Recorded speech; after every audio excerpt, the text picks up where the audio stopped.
De todas maneras, aprovecho para si alguna pregunta, algún comentario, alguna duda que quieren hacer ahorita antes de empezar, lo pueden hacer ahí en el chat y yo trataré de contestar. ¿Sí? De todas maneras, voy a hacer como un muy breve repaso de lo que vimos en la sesión anterior y entonces y ya vemos el tema ya más particular del día de hoy, que es la parte bivariada, ¿no? Sí, fundamentalmente en la clase anterior, lo que vimos fue, en general, el análisis exploratorio de datos, como yo les comentaba, el análisis exploratorio de datos es un conjunto de técnicas indispensable para cualquier análisis estadístico aplicado. Es decir, si usted hace estadística, retomo el tema y va a aplicar una técnica es el de análisis exploratorio de datos y tiene un conjunto de datos, pues a fuerzas prácticamente tiene que hacer análisis exploratorio de datos. Y para esto no hay una receta única, lo que hay es como una metodología, una estrategia. Receta única no hay. Lo que hay es esto. Usted hace análisis estadístico, es decir, usa la propia estadística para detectar en qué medida sus datos satisfacen los supuestos de las técnicas estadísticas más avanzadas que usted quiere aplicar.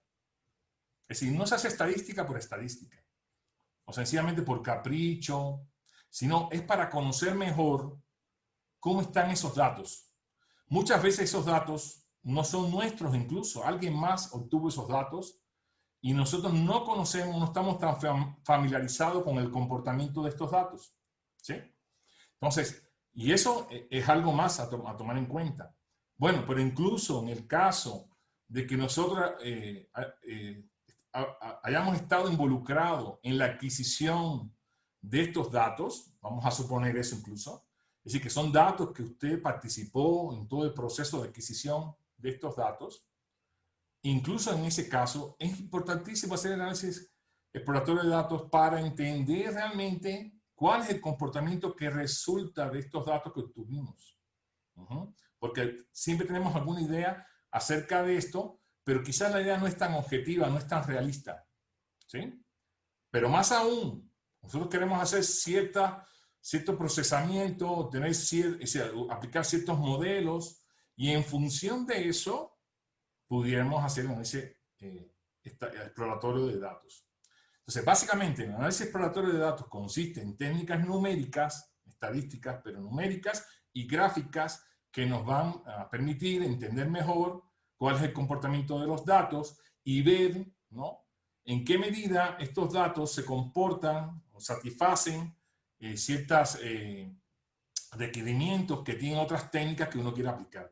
En particular aquí, lo que yo les estuve mostrando ya la vez anterior, y les voy a insistir, estamos pensando el análisis exploratorio de datos básico, indispensable para cualquier análisis geoestadístico, aunque aún no hacemos nada espacial. Fíjense. Es decir, sin contar ahora con la parte espacial. Eso lo vamos a ver después en otra, más adelante, ¿no? Entonces, sin tomar todavía en cuenta la cuestión espacial, lo que ya estamos viendo, es decir, yo lo estoy ya dirigiendo a hacer algunas revisiones generales de la estadística, ¿no?, para el análisis exploratorio de datos, que nos permitirán después tomar en cuenta el comportamiento de los datos y que si se satisfacen ciertos requisitos que son importantes para los análisis geoestadísticos. ¿Sí? Bueno. Entonces vimos la importancia, esa es la importancia del análisis exploratorio de datos, y las etapas, y cuáles sean las herramientas. Nos vamos a limitar solamente a la estadística primero univariada, y después a la estadística bivariada, y en particular a la técnica de regresión lineal y mínimos cuadrados como un ejemplo de técnica multivariada, ¿no? Entonces, vimos toda la parte univariada. Le voy a pasar por encimita la parte univariada. Insisto, si tienen alguna pregunta, este sería el momento de hacerla en el chat. ¿Ok? Yo estoy viendo el chat. Yo hablo y miro el chat a ver si hay algo. De todas maneras, también mis colaboradores, tanto Juan como Aarón, también me pueden ayudar en eso, ¿no? ¿Sí? Pero entonces, si hay alguna duda de esto, yo con gusto ahí les comento, ¿no? Bien. Entonces, estuvimos viendo las definiciones de variable aleatoria, ¿sí? Y después de variable aleatoria discreta y continua. Eso había dudas. Yo veo que eso no queda muy claro, ¿no? ¿Qué cosa es continua, qué es discreta? Pero es muy sencillo. Lo discreto es contable. Tú lo puedes contar. Fíjense, con los dedos podemos contarlo. Lo que es continuo no se puede contar con los dedos. Es decir, no podemos contarlo. Es decir, es una cantidad, normalmente es un número real. Y sin embargo, las variables aleatorias discretas las podemos hacer una correspondencia con los números naturales. Entonces, piénsenlo así. Algo que yo pueda contar, ¿no? Que digo 1, 2, 3 y eso, sí, eso es contable. Sí, y mayormente en esta área son datos categóricos, ¿sí? De cierto tipo, ¿no? Las variables continuas se pueden convertir mediante intervalos, cortes de intervalos, ¿sí? En variables discretas, ¿sí? Lo contrario no pasa, ¿no? Es decir, hay manera de hacerlo también una relación de las discretas a las continuas, pero mayormente lo que hacemos es de las continuas a las discretas. Hay unas variables que son discretas de nacimiento. Por ejemplo, lanzar un dado, lanzar una moneda, esas son variables discretas. Toman solamente, por ejemplo, lanzar el dado, 6 valores, no hay más. ¿Bien? ¿Ya? Son 6 valores, no hay más, ¿sí? No es tanto importante el valor específico, sino que la cantidad de valores que puede tomar esa variable aleatoria es contable, ¿no? 1, 2, 3, 4, 5 y 6, no hay más. Igual le podemos poner A, B, C, D, E, F. Es lo mismo, se pone, a ver, no hace diferencia, ¿eh? Es una categoría, es una casilla en que lo puedo meter, ¿no? Entonces son categorías, ¿bien? Ok, entonces esa es la diferencia entre variable aleatoria discreta y continua, porque a la vez anterior ahí había mucha duda, ¿eh? Yo sentí que no se entendía, ¿no? Bueno, vimos entonces que si conocemos la función de distribución de probabilidad de una variable aleatoria, pues conocemos de manera perfecta absolutamente todo acerca de la variable aleatoria. Si lo que caracteriza completamente a una variable aleatoria es su función de distribución de probabilidad, ¿sí? Y hacía la analogía, si nosotros tenemos una función seno, pues nosotros sabemos esa correspondencia de manera perfecta. Eso es una variable determinista, ¿no? Una función determinista. Y las variables aleatorias, lo equivalente sería conocer su función de distribución de probabilidad. Es decir, si a alguien le da la función de distribución de probabilidad de una variable aleatoria, pues ya la conoces. Es decir, no necesitas conocer más. ¿Qué pasa? Que en la práctica eso no sucede. Nosotros normalmente no conocemos cómo se comporta la variable aleatoria. Más bien, lo que pasa es que tenemos unos datos y nosotros queremos modelar esos datos como variable aleatoria. ¿Y por qué queremos modelar esos datos como una variable aleatoria? No es porque los datos sean aleatorios o random, ¿no? Sino mayormente porque esos datos tienen incertidumbre. ¿Sí? Mayormente es por eso, ¿eh? Y claro, hay casos, como decía yo, en la mecánica cuántica, en que sí puede ser que la naturaleza intrínseca de los datos sí siga una distribución de probabilidad, ¿no? Pero mayormente en ciencias de la Tierra no es que sea aleatorio el número. Si nosotros tuviéramos mediciones perfectas y todo fuera exacto y lo pudiéramos hacer a cualquier resolución, bueno, pues ya no sería aleatorio, tendríamos unas funciones ahí bien sofisticadas, ¿no? De comportamiento determinista de las variables. Esa es una alternativa porque tenemos unas muestras que por muy grandes que sean no son suficientemente grandes para poder abarcar toda la complejidad del fenómeno que queremos estudiar. Esa es la razón de fondo. Entonces, bueno, regresando a esto, tenemos datos, queremos modelar esos datos como variable aleatoria. Ok, en lo sucesivo ya no voy a estar diciendo todo esto, nada más que diré variable aleatoria y yo sé que son unos datos, ¿no? Que lo estoy modelando como variable aleatoria, ¿no? No es exactamente lo mismo, ¿sí?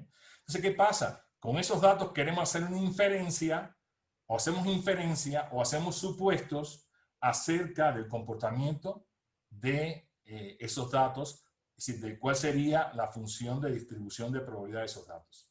Es lo que hacemos siempre en estadística. Es decir, o suponemos acerca de cómo se comporta, o a partir de los datos tratamos de ver cuál sería ¿no? La función de distribución de probabilidad que más representa esos datos. Pero en el curso no vamos a hacer tanto esto. Lo que vamos a hacer realmente es, a través de los momentos, de los estadígrafos, ¿no? Conocer el comportamiento de la función de distribución de probabilidad. Eso hace una gran diferencia. Realmente no nos interesa tanto cuál es la función de distribución de probabilidad que mejor representa los datos. No, aunque se puede hacer, ¿eh? Se puede hacer. Y eso, porque eso depende mucho de los datos y de la cantidad y del muestreo. Es mucho más complicado, si se ponen a ver. Lo que nosotros pretendemos es poder caracterizar, tener idea del comportamiento de la función de distribución de probabilidad a través de los estadígrafos que caracterizan a la función de distribución de probabilidad. ¿Ok? Bueno, en resumen, tenemos dos tipos de representaciones de la función de distribución de probabilidad. Una que es la función de distribución de probabilidad acumulativa, que es esta que tenemos en pantalla, y tenemos el histograma acumulativo, o la alternativa es la función de densidad de probabilidad, y es decir, la densidad de probabilidad es la derivada de la otra siempre y cuando exista la derivada, ¿no? Ese es el punto. O viceversa, la integral de la función de densidad de probabilidad nos va a dar la función de distribución de probabilidad acumulativa. Y su representación, ya vimos que son los histogramas, y platicamos un poco acerca de cómo se deben construir los histogramas. Es importante eso, ¿eh? No es cualquier cosa construir un histograma, ¿no? No son los default que vienen en los programas, importantísimo. Es algo estimado, ¿eh? Entonces, importante. Los histogramas son tan estimados como los estimadores de los estadígrafos, ¿sí? Entonces, las gráficas no son automáticas, las gráficas las controla el que hace la gráfica. Importantísimo eso, porque después muchos dicen, no, es que así lo da el programa. No. Uno es el que decide qué debe hacer el programa, ¿no? ¿Ok? Bueno. Ahí está alguien esperando, ¿no? No sé, bueno, hay alguien en espera. Entonces, vimos una serie de estadígrafos, ¿verdad? Primero vimos los percentiles o cuartiles, así que están asociados con una probabilidad, y en particular vemos entonces la mediana, que es el 50% de probabilidad, o 0.5 si lo vemos de 0 a 1. Vimos los cuartiles, ¿no? Que es el 0.25, 0.75, y el rango intercuartil, ¿no? Que es la longitud, la distancia entre el primer y el tercer cuartil. El segundo cuartil es la mediana, ¿no? ¿Okay? Y dijimos también una receta para poder estimar, ¿no? La mediana y los cuartiles. ¿Bien? Ok, entonces tenemos ciertas gráficas donde podemos identificarlos. Y después vimos lo que es la esperanza matemática, y a través de la esperanza matemática, o el valor medio esperado, o media, tenemos su definición, pero formal, pero en realidad lo que se usa para estimarlo es el promedio. Y esto es clave. La cosa más importante que dije la vez anterior es esto. A ver, insisto, esto que voy a decir ahora. Que el estimador promedio que se usa para poder estimar el valor medio, ¿sí? Sufre, se desvirtúa, da valores espurios en presencia de valores atípicos. Y los valores atípicos son valores muy diferentes y tenemos una forma ya muy clara, muy precisa para identificar valores atípicos. Vamos a ver un poquito más adelante, ¿no? Entonces, esa es la clave. Pero más aún, si la distribución es asimétrica o tiene fuerte asimetría, también pasa. Ambas cosas están pueden estar relacionadas, ¿sí? De hecho, en orden sería, la asimetría afecta a todos los estimadores promedio. Y los valores atípicos mayormente, no siempre, no siempre, pero pudieran estar asociados también con problemas de asimetría. Correcto. Entonces, y hay muchos estimadores que son del tipo promedio. Ese es el punto. ¿Sí? ¿Ok?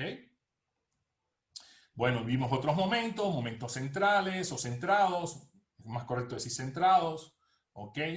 Vimos también la varianza, que es un momento centrado de segundo orden y que caracteriza la dispersión de los datos alrededor del valor medio esperado. Y vimos que también el estimador más común de la varianza es ni más ni menos un promedio.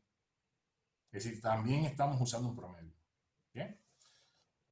Después vimos la distribución normal o gaussiana, que es una distribución simétrica, ¿no? Coincide el valor medio y la mediana. Vemos aquí las gráficas. Y vimos también la distribución log normal, que tiene asimetría positiva. ¿Ok? Y que está relacionada con la distribución normal vía una transformación logarítmica, ¿no? Otros estadígrafos, como la desviación estándar, es la raíz cuadrada de la varianza, el coeficiente de variación, la relación entre la desviación estándar y el valor medio, el coeficiente de simetría y el coeficiente de kurtosis. El de simetría, pues lo está diciendo, si entre más cercano a cero, más simétrica la distribución, mayor que 1 es altamente asimétrica la distribución, es decir, más menos 1, mayor que más menos 1, es decir, por encima de 1, por debajo de menos 1, muy asimétrica la distribución, ¿no? Entre 0 y 1, es decir, por ejemplo, en punto 5 o cercano a punto 5, pudiera tener una simetría leve, asimetría, pero puede ser leve, ¿no? Ya mayor que punto 5 empieza a ser mayor la simetría, pero puede ser un poco subjetivo. Este es otro criterio de asimetría, además de los criterios que comparan mediana y valor medio, ¿no? Entonces hay varios criterios para poder ver la cuestión de asimetría. Precisamente aquí están, ¿no? Si la media es mayor que la mediana, pues decimos que hay una asimetría positiva. Si la media es menor que la mediana, decimos que hay una asimetría negativa, ¿no? Entonces, lo de la kurtosis ni lo menciono porque no es importante, ¿no? Y entonces tenemos este grafiquito que es muy bueno, que es el box plot, o la gráfica de caja, o también se dice caja y bigotes, y este es como el clásico, ¿no? Sin tomar en cuenta los valores atípicos sería este, y que tenemos el máximo, el mínimo, el primer cuartil, empieza la caja, el tercer cuartil termina la caja, así toda la cajita es el rango intercuartil, y tenemos que lo parte la mediana. Y tenemos un simbolito que representa el valor medio, y ahí podemos tener una idea de la cercanía o lejanía de la mediana con el valor medio, y eso es otro criterio de asimetría, ya lo hemos dicho, ¿no? ¿Ok? Hay otra forma de hacer este gráfico. Entonces, por ejemplo, y aquí ponemos los dos, está el caso donde consideramos el 1.5 de la caja, que es el rango intercuartil, para un lado y para el otro, es decir, por la parte inferior, la parte superior, y ese criterio es el que vamos a considerar en el curso, pero eso se considera no solo en el curso, en muchos lugares, ¿no? Como valores atípicos. La diferencia es que en otros lugares a veces consideran, aparte de esto, como otra clase especial de valores extremos. Sí, atípicos, muy atípicos, ¿no? Nosotros no diferenciamos eso. No diferenciamos entre valores atípicos extremos o valores atípicos no extremos. Todos para nosotros son valores atípicos. Todos los que cumplan esto son valores atípicos. Vamos a estar claros, ¿eh? ¿Ok? Bien, y entonces analizamos unos casos, que este era de porosidad, que se ve bastante simétrico todo, es decir, el valor medio y la mediana están muy cercanos, ¿no? Y podemos decir que es bastante simétrico. Sin embargo, si uno nada más que inspeccionara el histograma, no le parecería a uno que es un caso de ese tipo, ¿no? Que es muy simétrico. Pudiera ser que no. Porque ven, los gráficos solamente o los números solamente no son suficientes para poder juzgar todos estos detalles. Y aquí, desde el punto de vista práctico, eso es lo que pretendemos, generar la intuición a partir de los datos sin tener que hacer pruebas muy rigurosas de estadística, ¿sí?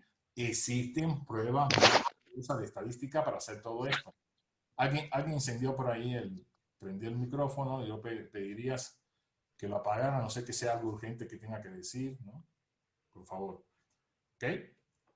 Bien.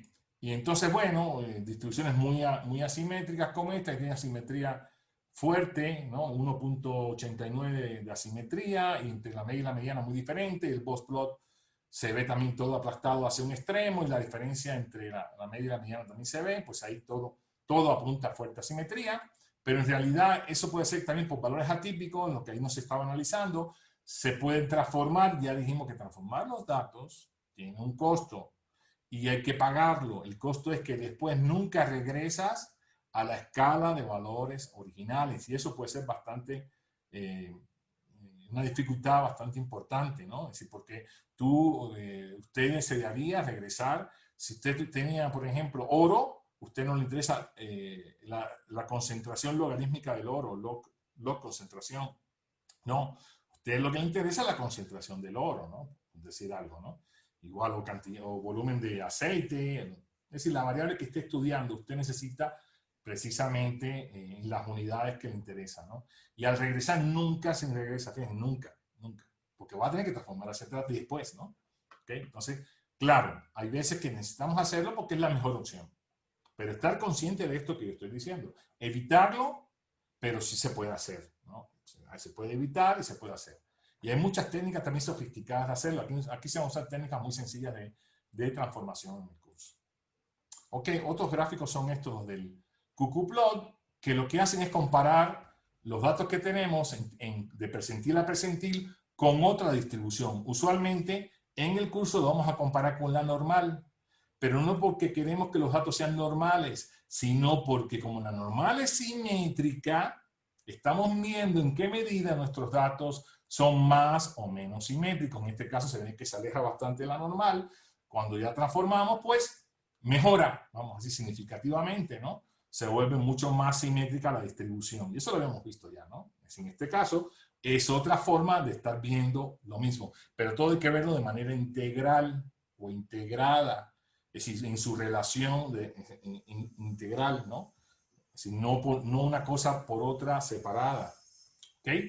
Finalmente, en esta parte, este ejemplo que está muy interesante, que es el ejemplo de... Ese es el ejemplo de los valores atípicos que yo había comentado, que este es el caso, esto es un caso que se usó, que se llama Joker, se usó para una comparación, ¿no? Para aplicar técnicas geoestadísticas, por lo difícil que es reproducir valores extremos. Aquí vemos que en la gran mayoría de los datos están concentrados solo en una columna, no sabemos cómo se comportan, no podemos saber, porque hay unos pocos valores atípicos que no permiten ver cómo es la función de distribución de probabilidad, ¿verdad? No me permiten ver el histograma y están distorsionando el valor medio esperado porque el estimado que yo tengo, el valor medio esperado, está afectado por estos valores atípicos. Y podemos comprobarlo que el valor medio es 108, sin embargo la mediana es 97, pero cuando nosotros removemos esos valores atípicos, ¿qué pasa? Pues la distribución de la mayoría de los datos, que eran 200 y eran 4 atípicos, ahora son 196, pues son muy asimétricos, es bastante asimétrico, y el valor medio ahora dice que es 96, sin embargo la mediana 97. ¿Qué quiere decir? Que la mediana es robusta, la mediana no se ve tan afectada, bueno, se ve mucho menos afectada por los valores atípicos. Entonces, ¿cuál sería la consecuencia de esto? Es que si usted sabe que sus datos tienen una fuerte asimetría, mejor use la mediana para estimar el valor, es decir, el valor medio, ¿no? Es decir, no es que sea el valor medio, sí, pero es mucho más confiable para tener un valor de tendencia central, lo que se llama un valor de tendencia central, ¿ok? Y el valor medio no, porque el valor medio ya bien que los engaña. De hecho, hay una diferencia como hasta de 10 unidades entre el valor medio estimado cuando estaban los valores atípicos, ¿no? Que son grandes, y ahora que pudimos remover los valores atípicos. Esto significa que los valores atípicos los vamos a desaparecer, los vamos a eliminar. No, no estoy diciendo eso, porque después lo van a decir ustedes. No, los eliminamos, no sé. No, no, no. Los valores atípicos pueden ser lo más importante, incluso a lo mejor, de los datos que ustedes están viendo. Pueden ser incluso que ahí, precisamente en ese lugar, es donde están las altas concentraciones de oro. Imagínense, ahí es donde realmente está la mena, ¿no? Es decir, ¿no? Encontraron oro. Aquí en este caso es el problema de contaminación, es decir, ahí está la fuente de radioactividad, que era la fuente donde estaba, ¿no? Es decir, donde hay mayor radioactividad, por tanto, habría que ir a ver qué pasa, ¿no? Es decir, probablemente es un accidente, un escape radioactivo, quién sabe, ¿no? Es decir, algo de ese tipo. Son los valores más altos. Entonces, por lo tanto, esto permite ver el comportamiento de la mayoría. Si yo quiero ver el comportamiento de la mayoría en estadística, eso es muy importante. Saber el comportamiento de la mayoría para que pese estadísticamente, para que sea representativo. En este caso, por ejemplo, saber cuál es el valor como de fondo. La mayoría se comporta así Entonces, aquellos son anómalos por alguna razón. Anómalos no quiere decir, y atípicos no quiere decir ni malo ni bueno. Esa connotación o esa interpretación hay que dársela uno mismo según el contexto y el ejemplo y el problema y decir, lo que esté estudiando uno, ¿no? Es decir, ¿qué representa esa variable? Puede ser muy bueno, puede ser muy malo, yo qué sé. Pero en general puede ser incluso que sean valores que no están suficientemente representados. Entonces, la analogía que yo hago es esa, ¿no? Son individuos, ¿no? Que están en la población esta y no están suficientemente representados. A lo mejor, por ejemplo, si se mostrara más, resulta que hay más y que casi puedan formar parte de otro grupo, ¿sí? De otro comportamiento. Y alguien preguntó por ahí las modas, algo así. Sí, pudieran haber grupos que se pueden detectar por modas, que son picos en las distribuciones. Y entonces, sí, claro, si tenemos grupos diferenciados, pues esos grupos diferenciados tenemos que separarlos. No se trabajan de manera conjunta. Deberíamos identificarlos y separarlos. Y entonces le aplicamos todas las mismas técnicas, pero por separado. Es mejor separarlos, no dejarlos juntos. Claro, podemos ir de lo general siempre a lo particular. Sí, primero juntos y después, si nos damos cuenta que son fenómenos diferentes, que tienen origen diferente y comportamiento diferente, pues hay que darle un tratamiento diferente, ¿no? Un problema de lógica, ¿no? ¿Ok? Bien, y luego entonces, bueno, vimos que si se trataba de eliminar valores atípicos para el caso de distribuciones que por su naturaleza sí son así muy asimétricas, como esta la permeabilidad, pues no se resuelve nada. Eso quiere decir que no es automático. Bueno, entonces esto no funciona de manera automática porque sería muy fácil. No, nomás que detecto valores atípicos y los voy sacando y ya todo se resolvió. No, no, no. No, precisamente el análisis que te permite determinar cuándo sí, cuándo no, es decir, bajo qué condiciones sí, bajo qué condiciones no. Por lo tanto, hay que probar, fíjense que la palabra es análisis exploratorio de datos. Explorar los datos, como la mayoría son de ciencias de la Tierra, me imagino, ¿no? Que están familiarizados con la idea de exploración, ¿no? Yo me voy y estoy tratando de ver cómo están estos datos y comprender su comportamiento, ¿no? Eso es lo que hay que hacer. Fundamentalmente lo que hay que es investigar y ver cómo se comportan. Y eso es lo que estamos haciendo como ejemplos, ¿no? Por supuesto, estamos viendo unos poquitos ejemplos y la cuestión es de ver más ejemplos cuando hagan la tarea, ¿no? Por equipo, fundamentalmente. El que quiera hacerlo individualmente lo puede hacer. No nos comprometemos a realizar nada de esto porque son muchos, ¿no? Podemos a lo mejor el día de la consulta dar alguna idea. Si hay preguntas, con gusto las respondemos, eso sí no hay problema. Ahora, los que sí tienen que hacer la tarea y los que tienen calificaciones, que son los que van a hacer las tareas, ¿no? Y vamos a revisarle, pues entonces esos son, y van a hacer las presentaciones. Y son presentaciones orales, después que la hagan escrita, si tienen lista su presentación, la van a defender y ahí le vamos a preguntar, y son como casos de estudios diferentes. Por cierto, ya los equipos, como están hechos, deben ya seleccionar, ¿no? El conjunto hoy, a más tardar hoy, deben empezar ya a enviarle a Juan, es decir, cuáles son los datos que van a usar. De todas maneras, más adelante, cuando terminemos hoy, va a haber una clase práctica, ¿no? Van a ver cómo son los datos y todo esto, ¿no? Ok, bien. Hasta ahí, insisto, ¿alguna pregunta, comentario, algo que quieran decir?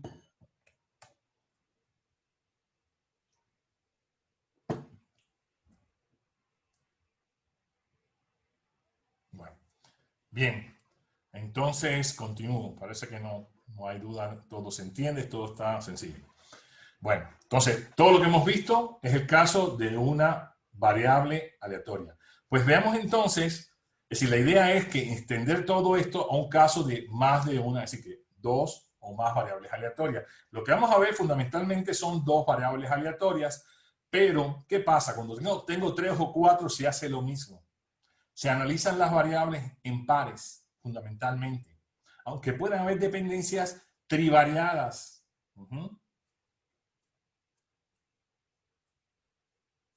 Me preguntan en el chat, Víctor Fabián, respecto a los valores atípicos, ¿cuándo es conveniente eliminarlos? ¿Ven? La palabra eliminarlos yo no lo estoy usando, insisto. Si la dije, táchenle de ahí, ¿no? No. no hay que eliminarlos. Lo que hay que ver, si tú los remueves, ¿no? Cambia o no tu percepción acerca del comportamiento de los datos, que fue lo que pasó. Por lo tanto, si tú tienes valores atípicos, siempre te convendría explorar esa posibilidad, ¿o no? Si son, claro, es decir, unos pocos valores atípicos, ¿qué uno hace?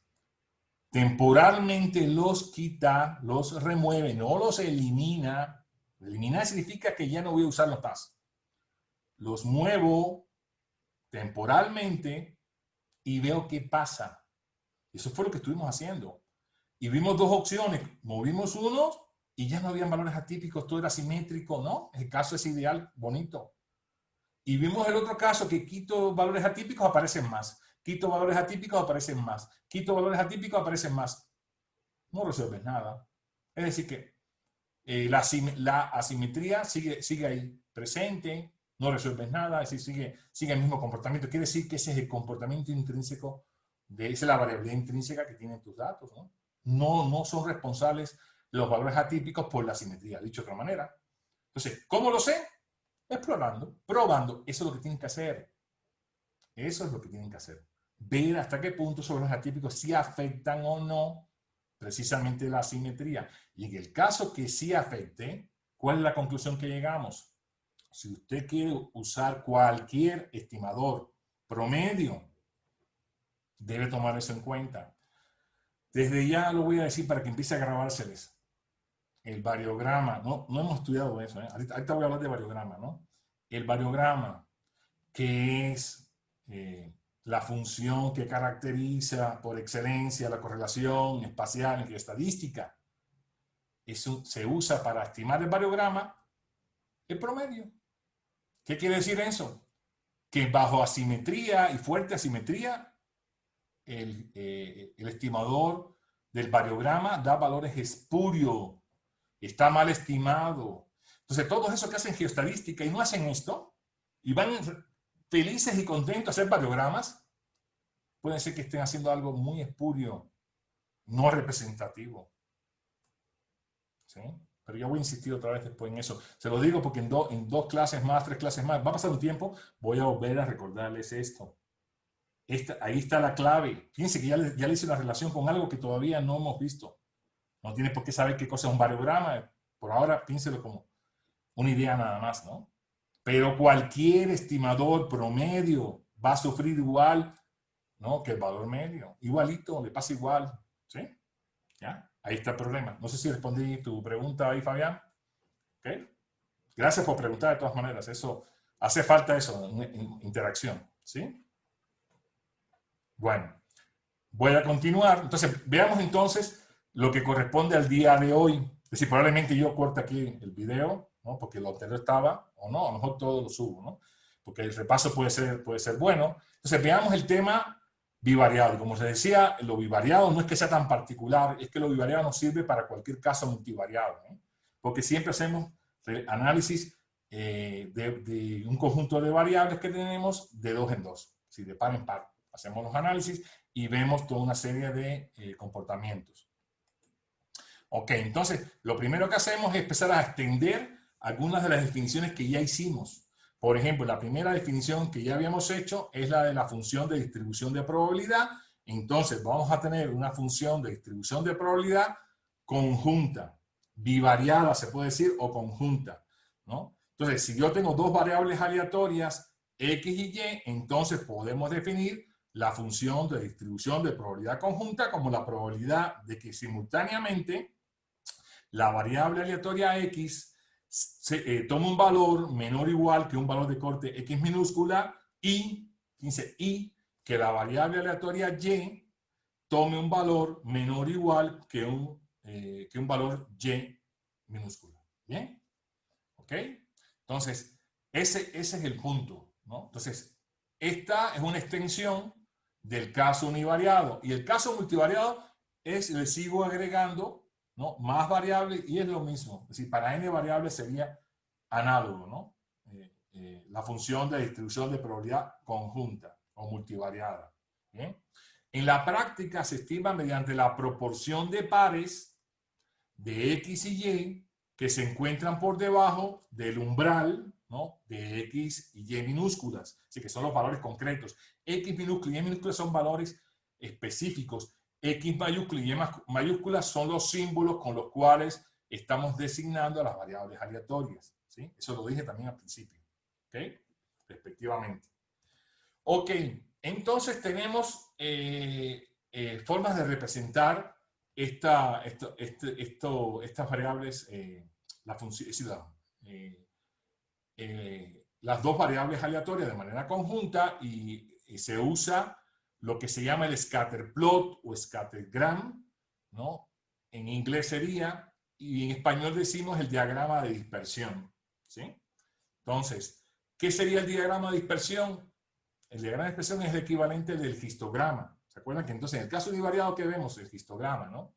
Y vemos el histograma acumulativo o acumulado, y vemos el histograma normal, que es una representación o una estimación de la función de densidad de probabilidad. Entonces, el equivalente bivariado del histograma es el diagrama de dispersión o scatterplot o scattergram, donde cada par de valores de la muestra que yo tenga es un punto. La puedo representar como dos coordenadas X y Y en una gráfica y en un punto. El grado de dependencia entre estas dos variables aleatorias puede ser caracterizado, ¿no?, por este diagrama de dispersión alrededor de cualquier línea de regresión. Bien, pero más aún, aquí yo pudiera también comentar que existen toda una serie de estadígrafos que caracterizan esa relación de dependencia, ¿sí? Vamos a ver al menos algunas, ¿no? Entonces, por ejemplo, también tendríamos entonces la covarianza, que se define de manera análoga a los momentos centrados univariados, ¿sí? Podemos poner COP o podemos poner sencillamente la C. De hecho, se usa más la C solita que esto de COP, de covarianza, de X y Y, covarianza XY, y podemos escribirla también como sigma XY. ¿Y cómo se define? Como el valor esperado, esperanza matemática, ¿se acuerdan? Esa es la definición del operador esperanza matemática, de X menos el valor esperado de X por Y menos el valor esperado de Y, ¿sí? O valor medio de Y. M es el valor medio, valor esperado, ¿sí?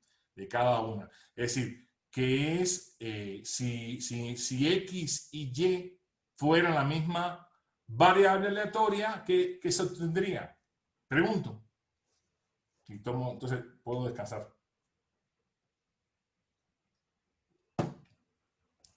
Cero. No, no, no. Si X, a ver. No, la pregunta es, a ver, repito la pregunta.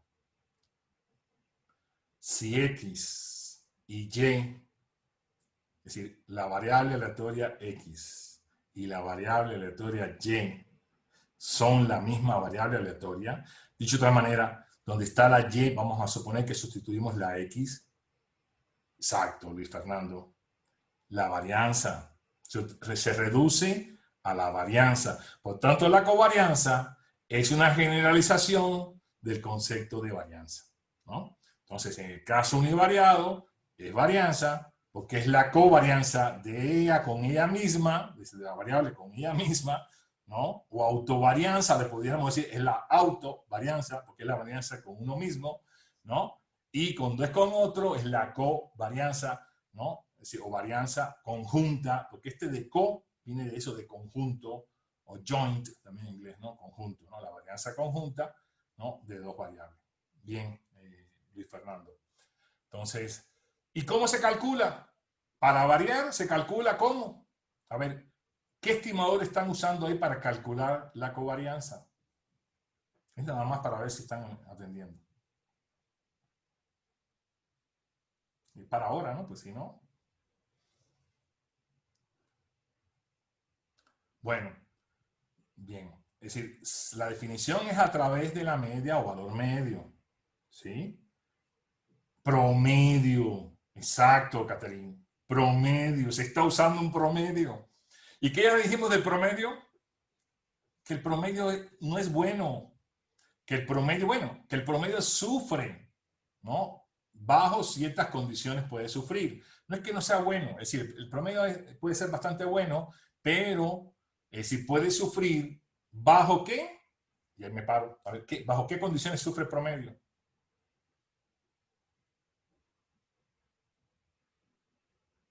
Asimetría, correcto. Valores atípicos, muy bien, María Fernanda, Aarón Domínguez, bien. Bueno, valores anómalos, pero vamos a decirle atípicos, ¿no? Sí. Mejor vamos a decirle atípicos. Aquí en el curso, esos anómalos se llaman atípicos. ¿Eh? No es que, por si acaso, para que quede claro, ¿sí? Atípicos. Ya. Entonces, y asimetría, sí, sí, en ese orden, asimetría, valores atípicos, ¿no? Es decir, están relacionados. Pues sí, ok. Bien. Ok, bueno. Y entonces, tenemos otro estadígrafo que usualmente en un curso normal de estadística que no tiene que ver con geoestadística no se ve. Es decir, no tiene mucho sentido de verlo. Ah, porque no les dije algo importante, perdón, no les dije algo muy importante. ¿Qué mide la covarianza? ¿Cuál es el sentido de la covarianza? Cuando tenemos mayor valor de covarianza, tenemos mayor dependencia. Y como tenemos menor valor de covarianza, tenemos menor dependencia. Entonces, ¿qué es la covarianza? Una medida de la dependencia de una variable con respecto a la otra. ¿Sí? ¿Ok? Entonces, fíjense, valores grandes de covarianza, más dependencia. Valores menores de covarianza, menor dependencia. ¿Ok? Entonces, en un curso de estadística, no, por ahora no estamos midiendo si es más fuerte o es más débil la dependencia. Sencillamente es la idea. Entre mayor sea, mayor dependencia, entre menor sea, menor dependencia. Por ahora, ¿no? Podemos después cuantificarlo más, ¿no? ¿Okay? Y eso se cuantifica con ciertos coeficientes específicos, ¿no? ¿Okay? Esto es una idea muy general. Ok, y entonces, pero si esto fuera un curso que no fuera de geoestadística, pues ya con eso nos contentamos porque ese estadígrafo es bastante bueno para esto que le estoy diciendo, para la dependencia.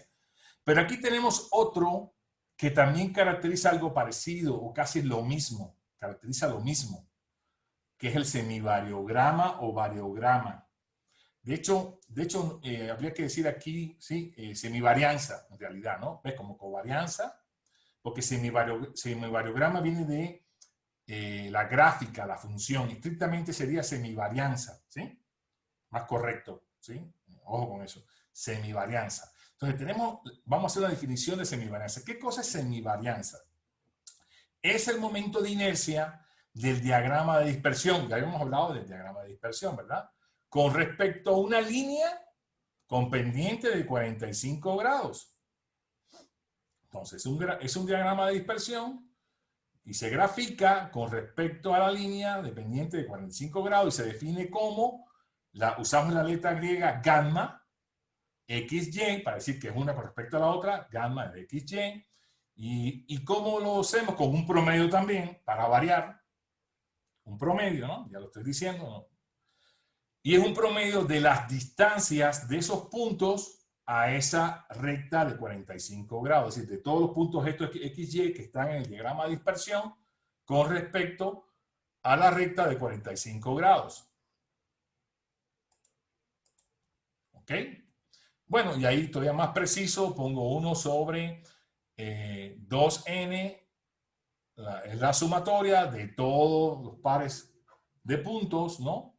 Que están separados a esa distancia, ¿no? Al cuadrado. ¿Sí? Permite caracterizar la carencia de dependencia. Pero son como conceptos, cuando tenemos conceptos excluyentes, se convierten en lo mismo. A ver, aquí lo importante es eso, que a mayor valor de semivarianza, menor dependencia. ¿Sí? Es como inverso, ¿ven? Y a menor valor de semivarianza, mayor dependencia. ¿Sí? Entonces, es lo contrario a la covarianza, ¿verdad? Pero entonces, de todas maneras, da la misma información, se ponen a ver, ¿no? Y ustedes se preguntarán aquí a esta altura, ¿para qué queremos eso? Si da lo mismo, si da la misma información. Bueno, hoy no vamos a responder esa pregunta. Esa pregunta se va a responder más adelante cuando ya entremos en el tema de geoestadística. de por qué razón la semivarianza es tan importante en la geoestadística. ¿Sí? Por ahora no nos respondemos, pero tenemos entonces dos formas de medir dependencia, ¿verdad? Y que la miden de una manera diferente, pero miden lo mismo. Entonces, en el gráfico yo creo que queda más claro esto que acabamos de ver, que podemos tener un punto cualquiera, ¿no? XY, Y, de las dos variables aleatorias. ¿Y qué medimos? La distancia de ese punto a la recta de 45 grados. Para medir una distancia, por supuesto, aquí es el ángulo, este ángulo tiene que ser de 90. Es decir, es el punto más cercano a la recta. Y el punto más cercano, es decir, la proyección de este punto sobre la recta tiene que ser con un ángulo aquí de 90 grados, ¿no? Es decir, la distancia a la recta sería así, ¿no? Entonces, esa distancia también la podemos definir como el módulo, el valor absoluto entre el valor de x menos el de y, ¿no? El valor absoluto de la diferencia de x y con respecto a y. ¿Bien? ¿Ok? Y esta recta es de 45 grados. Esa está fija. Esa recta sí está fija, ¿eh? ¿Ok? Entonces, esa es una definición. ¿Qué quiere decir? Fíjense, en la medida que el punto está más cercano a la recta, el valor de la D va a ser menor, ¿verdad? Y al ser menor el valor de la D, de todas las D, este valor va a ser menor.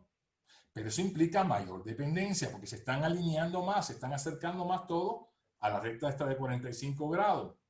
¿Sí? En la medida que se separan de la recta o se alejan, hay menor dependencia. ¿Y el valor va a ser qué? Mayor, porque va a haber mayor dispersión. Es decir, ¿no? ¿Ok? Entonces, esa es la idea. Mayor dispersión, menor dependencia.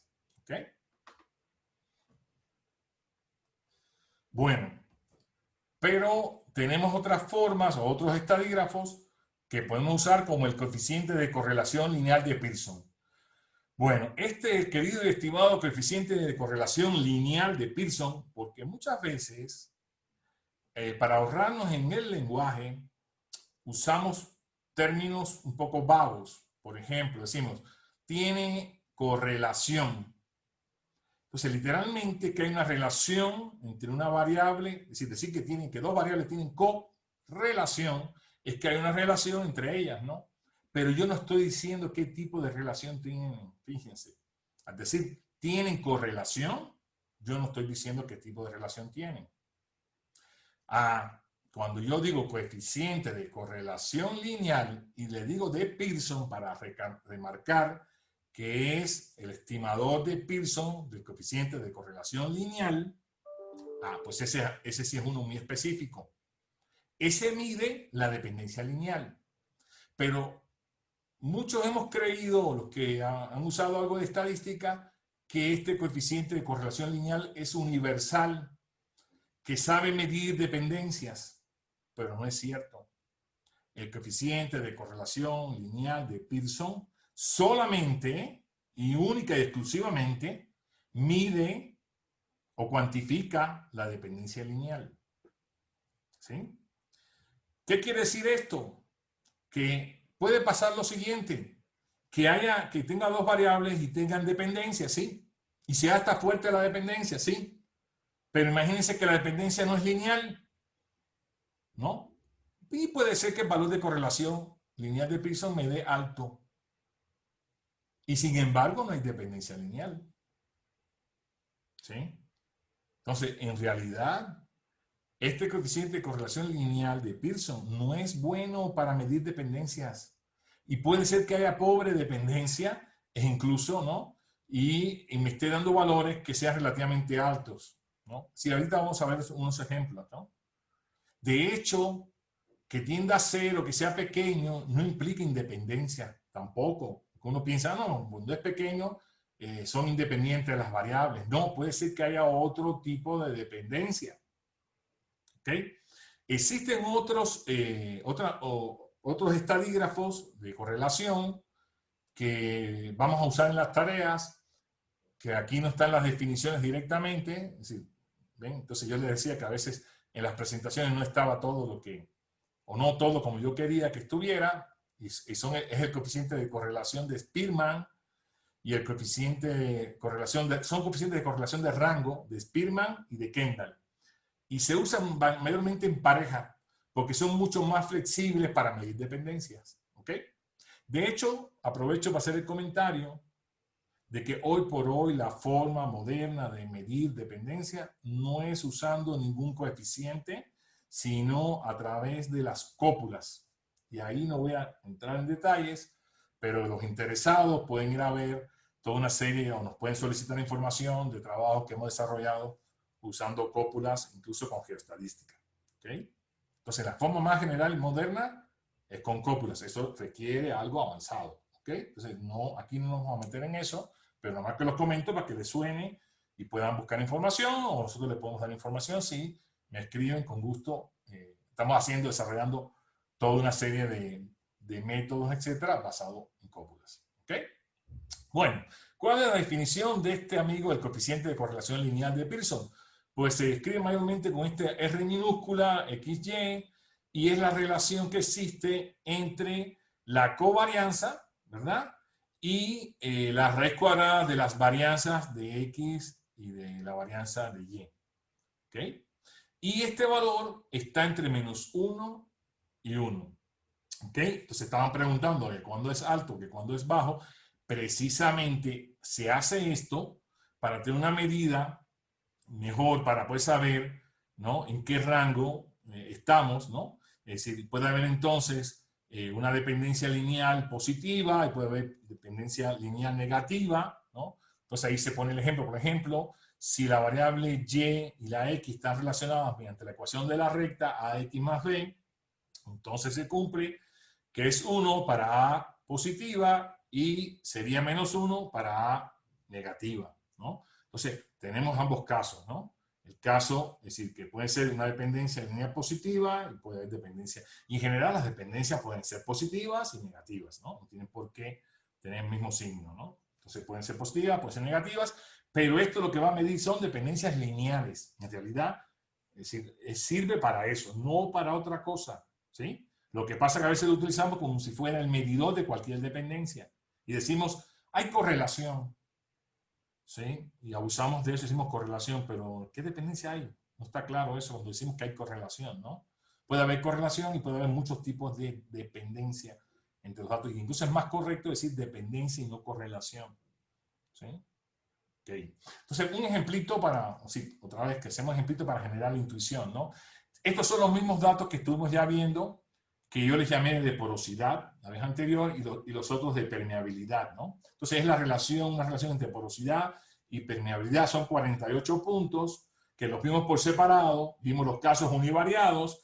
Lo correcto es hacer todo ese análisis primero, el caso univariado, ya yo sé cómo se comportan univariadamente. Y ahora estoy viendo cómo se comportan de manera conjunta. ¿Ven? ¿Ven cómo es el camino, no? Ok, entonces de manera conjunta yo hago el gráfico de dispersión o scatter plot, y eso es lo que le estoy mostrando. Le estoy mostrando el gráfico de dispersión o scatter plot, pero además estoy mostrando algo más. Estoy mostrando a mí una recta allí. En realidad, debiéramos primero ver esto sin la recta. Si se fijan bien y se olvidan, y si mentalmente quitan la recta, ustedes ven que la forma que tienen esos datos sigue una recta. ¿Es una pregunta?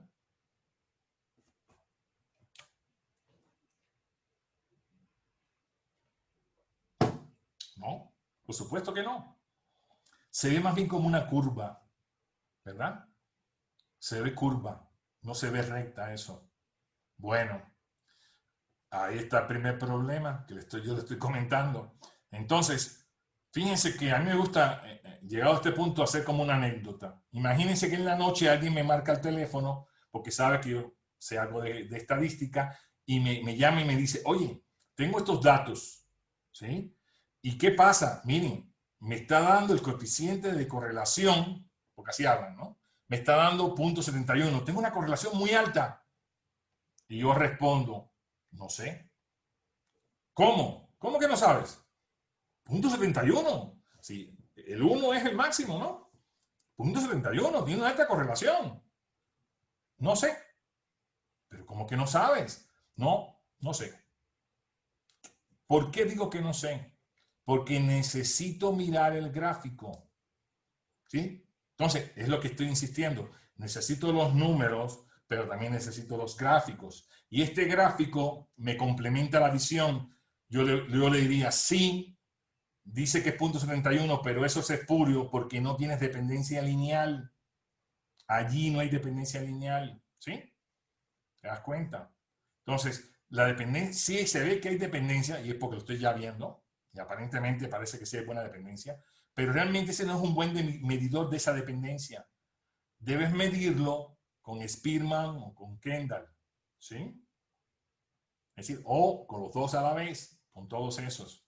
Van a hacer ese ejercicio en las clases, ¿no? Y van a ver en qué medida Spearman y Kendall sí son robustos, sí nos dan verdaderas dependencias representativas. Sin embargo, este es espurio. No nos da bien, no nos garantiza que exista dependencia lineal. ¿Ven? ¿Ven dónde está el punto? Bueno, pero ¿se acuerdan que hicimos la transformación logarítmica de la permeabilidad porque era muy asimétrica, etcétera? ¿Sí? ¿Se acuerdan? Pues si transformamos, cambia la historia, ¿sí? Aquí cambió la historia. Sí, ahora yo sí pudiera decir que entre la porosidad y la log permeabilidad o la permeabilidad transformada con el logaritmo, sí puede existir una relación de dependencia lineal fuerte, que ese 0.88 sí es representativo. Pero por teléfono yo no podía dar una respuesta porque no lo estoy viendo. ¿Sí? Y esa es la moraleja de la historia. Yo necesito verlo para poder tomar una conclusión, llegar a alguna conclusión que sea válida. Los datos, es decir, perdón, los números, los estadígrafos y los gráficos en conjunto me permiten tomar decisiones, sobre todo un enfoque práctico para los ingenieros, incluso para poder tomar decisiones prácticas y rápidas, ¿sí? Aunque pueden existir unas técnicas estadísticas más sofisticadas que no obligatoriamente estamos usando en el curso, ¿sí? Es decir, sí existen otras cosas más sofisticadas, ¿no? No me voy a meter ahí para poder ver hasta qué punto sí es significativa la dependencia lineal y todo esto, ¿no? ¿Ok? Bien, entonces ese es un punto muy importante. Bueno, aquí un paréntesis. En realidad, este curso trata sobre geoestadística, ya ustedes saben, y por eso están aquí. Pero lo ideal, el que quiera saber geoestadística, debe tomar en cuenta que también debe saber, ¿no?, de otras disciplinas estadísticas multivariadas, en las cuales yo no me voy a meter, por supuesto, no da tiempo, ¿no? Entonces, en realidad se combina todo lo de estadística, todo lo que hay en estadística se combina con lo de geoestadística. Y entonces están los análisis de regresión, los análisis de agrupamiento conglomerados, los análisis de componentes principales, análisis factorial, análisis discriminante, etcétera, etcétera, etcétera. Todo lo de estadística también aplica aquí, sobre todo cuando es el caso multivariado, ¿sí? Entonces, para hacer geoestadística multivariada, incluso bivariada, es saludable conocer de estadística multivariada o bivariada. Entonces, aquí nos vamos a limitar al caso bivariado, ¿no? Muy básico, y en particular vamos a hacer una pequeña revisión de regresión porque nos conviene también para ciertos casos, ciertos problemas y tareas que vamos a hacer. Entonces, veamos una revisión breve de regresión.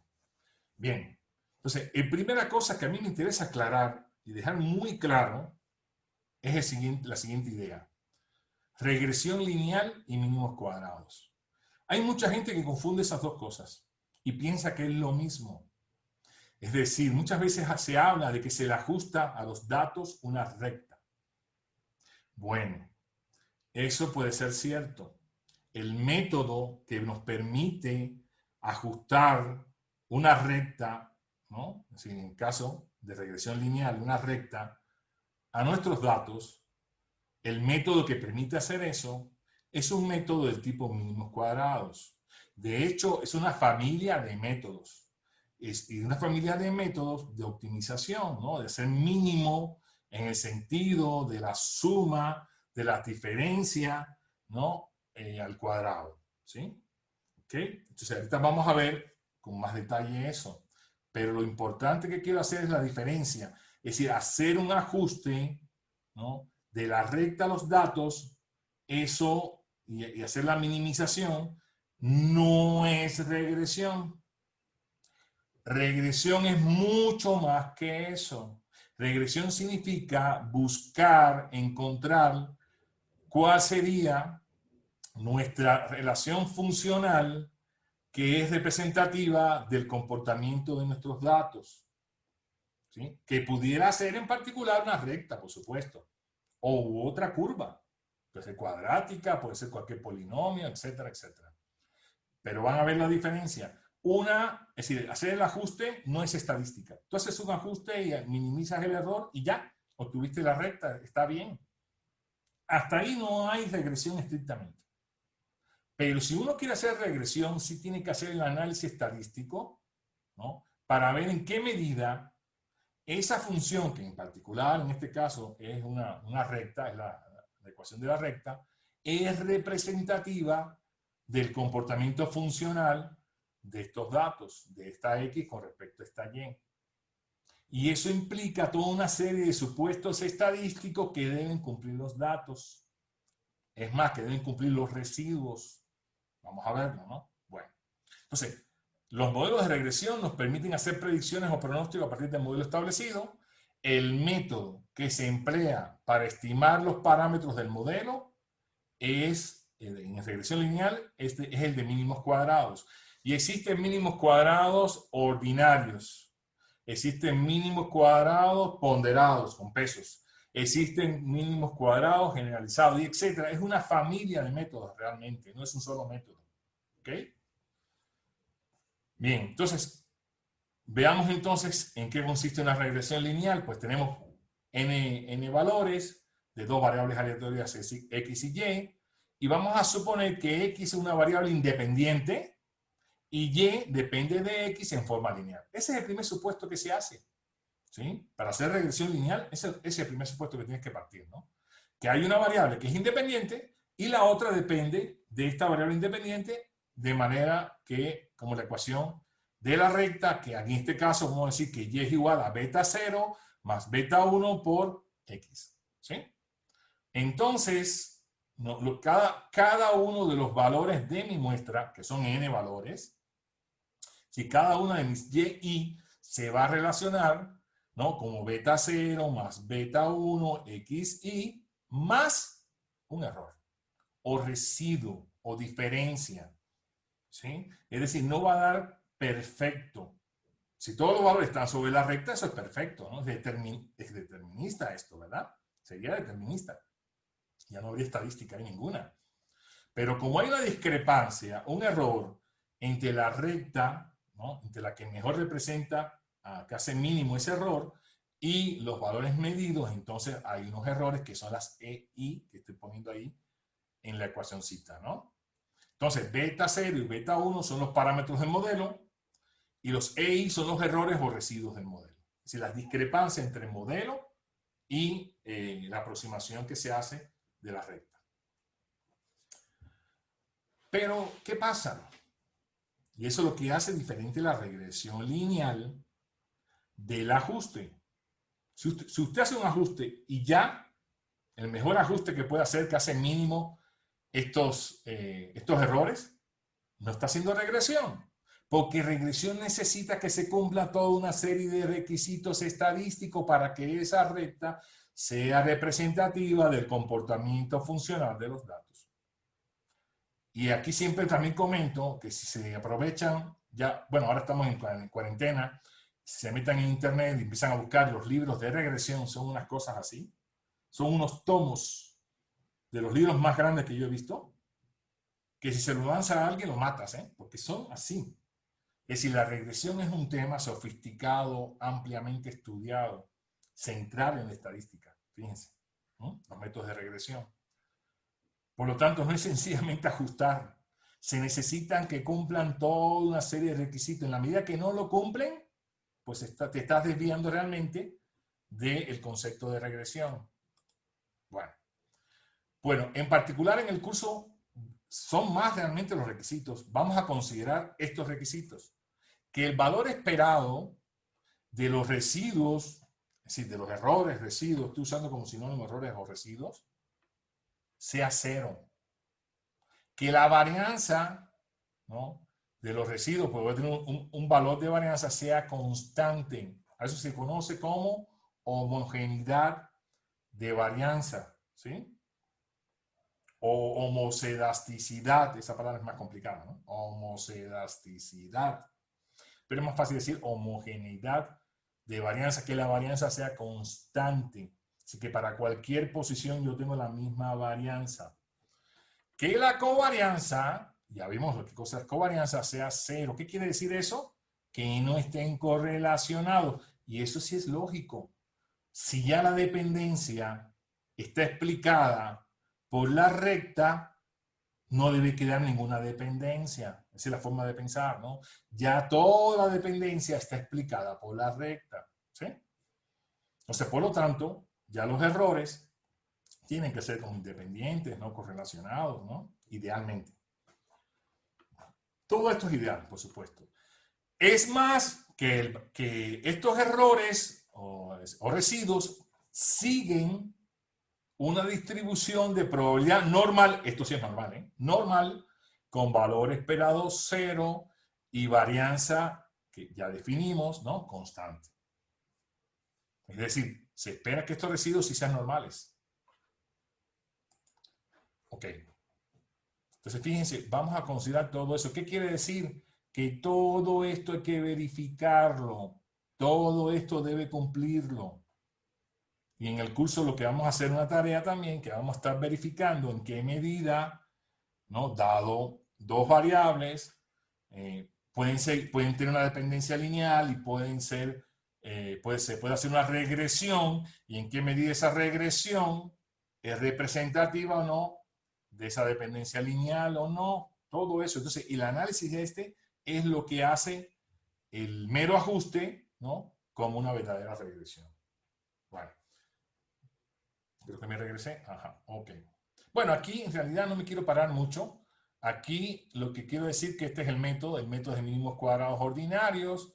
¿Qué es lo que se hace? Se suman, ¿no? Todos los errores al cuadrado, que es la diferencia entre los datos y el modelo evaluado, ¿no? Y el modelo se lleva al cuadrado, se suman, y aquí lo que lo estoy sustituyendo de manera explícita, ¿no? ¿Y qué se hace? Pues el sistema de ecuaciones a resolver es que obteniendo los ceros de las derivadas parciales con respecto a los dos parámetros, ¿no? Beta 0 y beta 1. Y ya, y ahí se genera el sistema de ecuaciones. Ok, es importante saber hacer eso, entenderlo, pero lo hacen los programas también. Entonces, yo pienso que los programas, es muy importante que tenemos muchos programas ya y que están bien hechos y que funcionan. El asunto es saber lo que hacen y saber, ¿no? Decirle y entenderlo para poder obtener de ellos lo que nosotros queremos, ¿no? Pero, es decir, con conocimiento, ¿no? ¿Sí? No de manera mecánica, no apretando el botón sin entender nada, ¿sí? Porque podemos llegar a valores completamente absurdos. Entonces aquí ese es uno de los mensajes fundamentales de este curso, ¿sí? Yo pretendo eso, que ustedes entiendan, es decir, que la estadística requiere de análisis estadístico, ¿sí? No meramente de ir a hacer unos cálculos ahí que de cualquier cosa, ¿sí? Y no verificar si se está cumpliendo toda una serie de supuestos en los que se basan estas técnicas estadísticas. Bueno, aquí, con respecto a regresión, es importante el coeficiente de determinación que nos está dando la idea de la proporción de la varianza que explica la regresión. Y este se escribe con R mayúscula al cuadrado y el máximo es 1, ¿no? Entonces, la raíz cuadrada, en el caso de regresión lineal, la raíz cuadrada de este es igual al coeficiente de correlación lineal si hay dependencia lineal. Fíjense. Entonces, mide el grado de la bondad de ajuste, en qué medida es mejor o peor el ajuste, es igual al coeficiente de correlación lineal al cuadrado, ya les dije, por eso se pone R cuadrado, si la saco la raíz, sería igual al coeficiente de correlación lineal. Y representa la proporción de la varianza explicada por la regresión lineal. Es decir, en qué medida explica a la regresión lineal.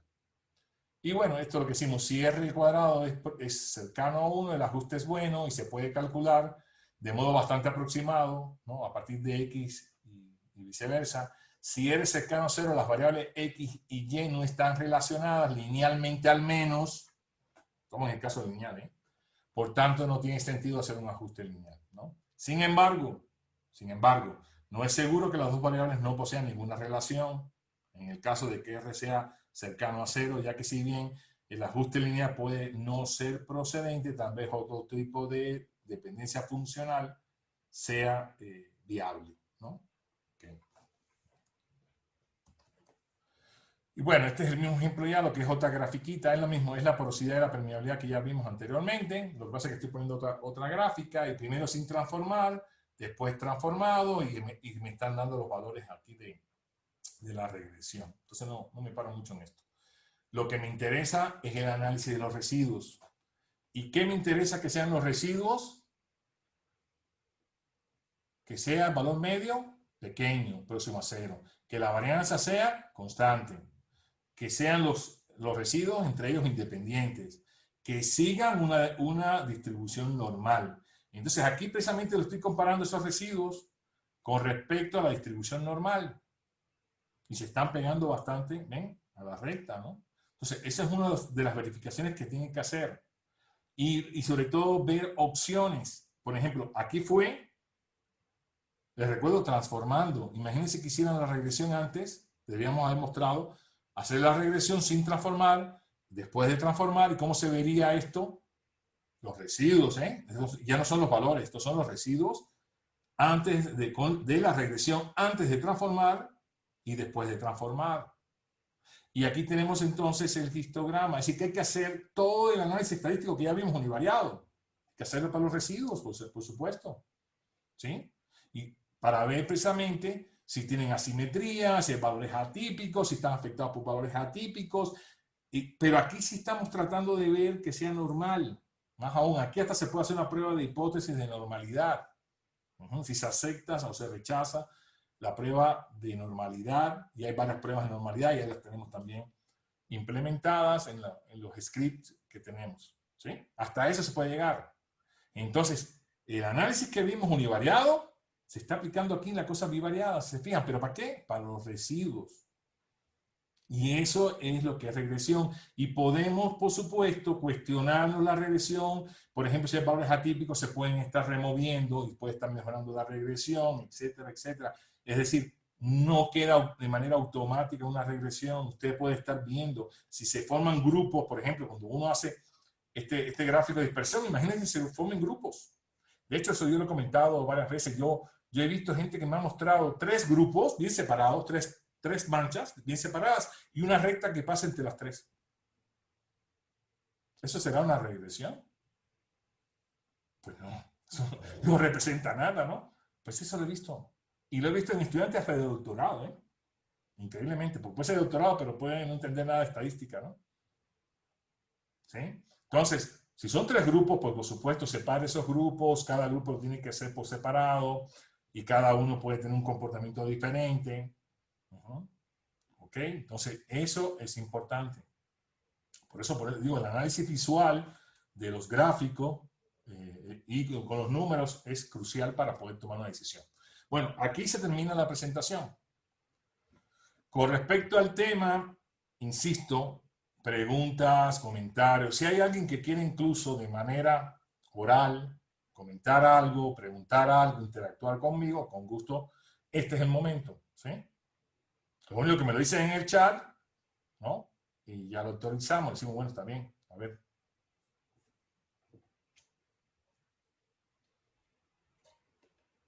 Sí, por supuesto, la covarianza, yo lo dije. Me están preguntando si la covarianza puede ser negativa. Creo que lo dije, o no lo dije, bueno, a lo mejor no insistí en eso, si las dependencias pueden ser positivas y negativas, ¿sí? Y el coeficiente de correlación lineal, por supuesto, puede ser positivo o negativo, consecuentemente, ¿sí? O sea, las dependencias dependen. Es decir, puedes tener una dependencia positiva, puedes tener una dependencia negativa. Sí, es cierto.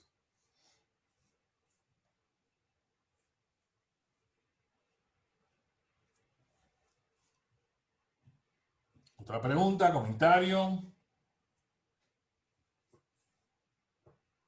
¿Alguien que quiera comentar algo? De nuestros colaboradores que tengan ahí, que quieran hacer alguna crítica, Ricardo, Ana. También. Bueno.